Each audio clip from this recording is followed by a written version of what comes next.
ሰላም ጤና ይስጥልኝ ውድ የሸገር ጆርናል ተከታታዮች፣ ዛሬ መስከረም 22 2018 ዓ.ም በዛሬው መረጃ ሰዓታችን ስለ አንጋፋው አርቲስት ፍሬህይወት ባህሩ ድንገተኛ ሞት፣ በመቀለ የትግራይ ሰላም ኃይል ስለቀሰቀሰው አዲስ ግርግር፣ ስለ አሜሪካና ስለ ጠቅላይ ሚኒስትር አብይ አህመድ የኮሪደር ልማት ውዝግብ፣ እነዚህንና ሌሎች ዝርዝር መረጃዎችን እናደርሳችኋለን። አብራችሁን ቆዩ። በኢትዮጵያ የኪነ ጥበብ ታሪክ ውስጥ ጉልህ ስፍራ የነበራት አንጋፋው አርቲስትና ኮሜዲያን ፍሬህይወት ባህሩ ባጋጠማት ድንገተኛ ህመም ምክንያት መስከረም 21 2018 ምሽት ላይ ከዚህ ዓለም በሞት መለየቷ ተሰማ። የረጅም ጊዜ የኪነ ጥበብ ህይወት ባለቤት የሆነችው አርቲስቷ ድንገተኛ ሞቷ መላውን የኢትዮጵያ የጥበብ ማህበረሰብና አድናቂዎቿን በከፍተኛ ሀዘን ውስጥ ጥሏል። አርቲስት ፍሬህይወት ባህሩ በተለይም በሀገር ፍቅር ቲያትር ቤት ለአያሌ ዓመታት ያበረከተችው አስተዋጽኦ የሚዘነጋ አይደለም። ከሰባዎቹ መገባደጃ ጀምሮ ወደ ጥበብ ዓለም የገባችው ፍሬህይወት የትወና ችሎታዋ ከመድረክ ባለፈ በፊልምና በቴሌቪዥን ስራዎች ጭምር በግልጽ ታይቷል። በሀገር ፍቅር ቲያትር ቤት ከትወና ባሻገር በውዝዋዜና ዳንስ ክፍል ተቀጥራ በብቃት ማገልገሏ የጥበብ ፍቅሯን፣ ሙያዊ ተሰጥኦዋ ሁለገብነት ማሳያ ተደርጎ ይወሰዳል።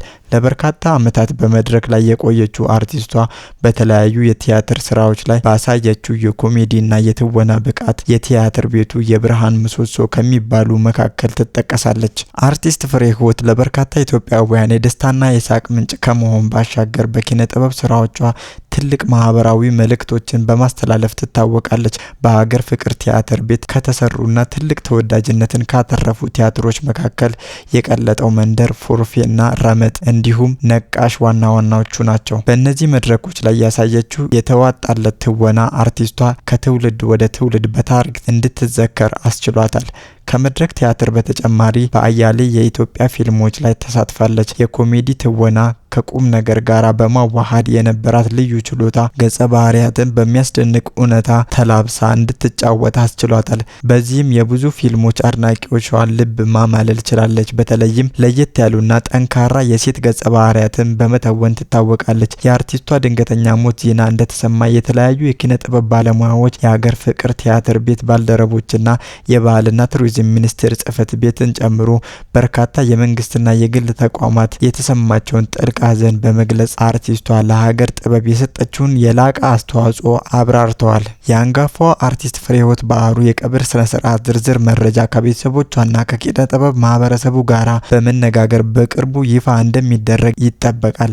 አርቲስቷ ከዚህ ዓለም በሞት ብትለይም አያሌ የጥበብ ስራዎቿ ዘላለማዊ ትዝታዋ በአድናቂዎቿ ልብ ውስጥ እንደሚኖር የጥበብ ባለሙያዎች ገልጸዋል። ራሱን የትግራይ ሰላም ኃይል ብሎ የሚጠራውና ከትግራይ ክልል ውጪ በአፋር ክልል ነጻ መሬት ላይ የተደራጀው ወታደራዊ ኃይል ትናንት ሌሊት መቀለን ጨምሮ በበርካታ የትግራይ ክልል ከተሞች በግድግዳ ላይ መልእክቶችን በማስፈር የክልሉን አስተዳደር ከፍተኛ ስጋት ውስጥ እንደከተተው ምንጮች አመላክተዋል። የትግራይ ህዝብ ነጻ አውጪ ግንባር ህወሓት የሚመራው የክልሉ ጊዜያዊ አስተዳደር ለዚህ ያልተጠበቀ እንቅስቃሴ የሰጠው ምላሽ ፈጣንና ኃይል የበዛበት የቤት ለቤት አሰሳና የጅምላ እስር መሆኑ ተዘግቧል። የትግራይ ሰላም ኃይል የትግራይ መከላከያ ኃይል ወይንም TDF ተዋጊዎች እንደነበሩ የሚነገርላቸው ከህወሓት አመራር ጋራ ባለመስማማታቸው የተገነጠሉ ግለሰቦችን ያቀፈ እንደሆነ ይታወቃል። ይህ ኃይል ረጅም ጊዜ በድንበር አካባቢ መኖሩ ሲነገር ቢቆይም በከተሞች ውስጥ ግልጽ መልእክቶችን ማስፈሩ የስነ ልቦና ጦርነት መጀመሪያና የውስጥ ቅራኔ ወደ ከተማ ማዕከላት ማስፋፋትን የሚያሳይ አደገኛ መልእክት ተደርጎ እየተወሰደ ነው። ለዚህ ድርጊት ምላሽ የህወሓት ደህንነትና የጸጥታ ኃይሎች በዋናነት በመቀለና በሌሎችም ከተሞች ኢላማ በማድረግ ጥብቅ የቤት ለቤት ፍተሻ ዘመቻ ማካሄድ መጀመራቸውን ታውቋል። የደረሰን አስተማማኝ መረጃ እንደሚያመለክተው አስተዳደሩ በዋናነት ኢላማ ያደረገው ወጣቶችን ሲሆን በጥርጣሬ በሚል ምክንያት በርካታ ወጣቶችን እንዲታሰሩ መደረጉ ተጠቁሟል። እነዚህ በጥርጣሬ የታሰሩ ግለሰቦች የት እንደተወሰዱና በምን ሁኔታ ላይ እንዳሉ ያለው መረጃ እጅግ ውስን ነው። የዜጎች የህግ የበላይነትና የሰብአዊ መብት አያያዝ አሳሳቢ ደረጃ ላይ መውደቁ መረጃዎች ያመለክታሉ። ይህ የውስጥ ውጥረት እየታየ ባለበት ወቅት ህወሓት ወታደራዊ ኃይሉን ወደ አማራ ክልል አካባቢ በተለይም በጎንደር ጠረፍ እያስጠጋ መሆኑ ተዘግቧል። ይህ ወታደራዊ እንቅስቃሴ የሰሜኑ ጦርነት ለማስቆም ከፌዴራል መንግስቱ ጋር በተወሰደው የሰላም ስምምነት አንቀጾች አፈጻጸም ላይ ጥያቄ የሚያስነሳ ሲሆን ከትግራይ ሰላም ኃይል እንቅስቃሴ ጋር ተያይዞ ሲታይ ግን ትርጉሙ የተለየ ይሆናል። ህወሓት የጎንደር ወሰን ላይ ያለው የኃይል ማሰባሰብ በይፋ የወሰን ውዝግብ ግቦችን ለመፍታት ያለመ ሊሆን ቢችልም የትግራይን የሰላም ኃይል መነሳሳትና በአባላቱ ቁጥር መብዛት በክልሉ መዋቅር ውስጥ ከፍተኛ ስጋት መፍጠሩን የፖለቲካ ተንታኞች ይገልጻሉ። የትግራይ ሰላም ኃይል መኖር እና ድንገተኛ እንቅስቃሴው የህወሓትን ውስጣዊ አንድነት ቁጥጥር ተፈታትኖታል የሚሉ አስተያየቶች በሰፊው ይሰራጫሉ።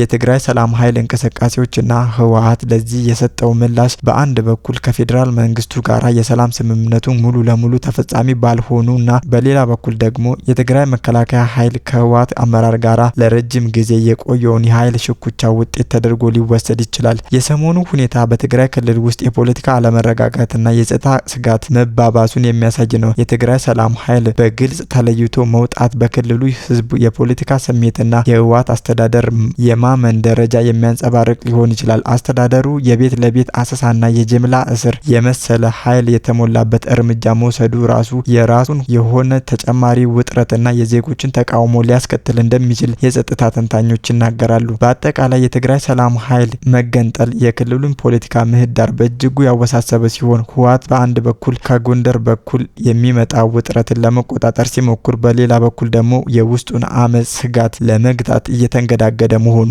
ያመለክታል። ጠቅላይ ሚኒስትር አብይ አህመድ መንግስታቸው አዲስ አበባን ጨምሮ በበርካታ ከተሞች እያካሄደ ያለውን የኮሪደር ልማት ፕሮጀክት ለማጣጣል የሚሞክሩ ያሏቸውን አገራትና ቡድኖች ተቹ።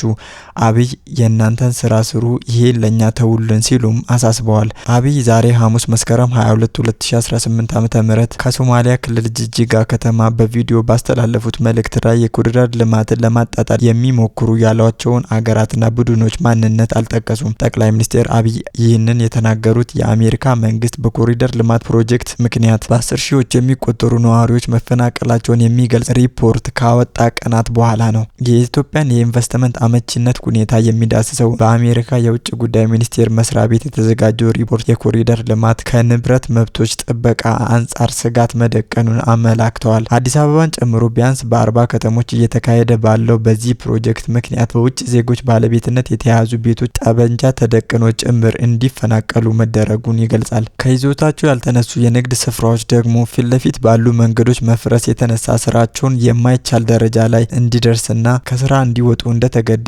ያስረዳል። በኮሪደር ልማት ፕሮጀክት ምክንያት የታየው ይህ የማባረር አካሄድ የባለ ሀብቶችን በኢትዮጵያ ኢንቨስትመንት የማድረግ ፍላጎት እንደገደበ በአሜሪካ መንግስት የተዘጋጀው ሪፖርቱ አስፍሯል። ይህ ሪፖርት ከወጣ ቀናት በኋላ ወደ ሶማሌ ክልል የተጓዙ ጠቅላይ ሚኒስትር አብይ በክልሉ መዲና ጅጅጋ የተከናወነውን የኮሪደር ልማት ፕሮጀክትና አዳዲስ የቤቶችን ግንባታ መጎብኘታቸውን አስታውቀዋል።